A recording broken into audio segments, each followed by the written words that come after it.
AI દ્વારા ગાણિતિક વાર્તાઓ દિવસ 30 માનવ સભ્યતાને આગળ વધારવા માટે ગણિતનો ખૂબ જ મોટો યોગદાન રહ્યો છે. અને નંબર એ તો ગણિતનો પાયો છે. ચાલો જોઈએ કે આ બધા નંબરો આવ્યા ક્યાંથી અને આપણને તેની જરૂરિયાત કેમ પડી. પહેલા માણસે નંબરનો ઉપયોગ વસ્તુઓ ગણવા માટે કર્યો, જેને પ્રાકૃતિક સંખ્યા કહે છે.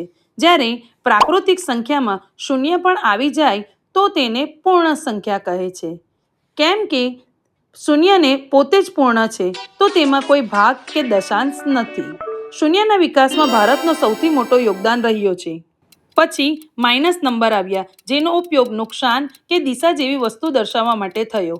આ બધું ભેગું થઈને પૂર્ણાંક સંખ્યા બને છે.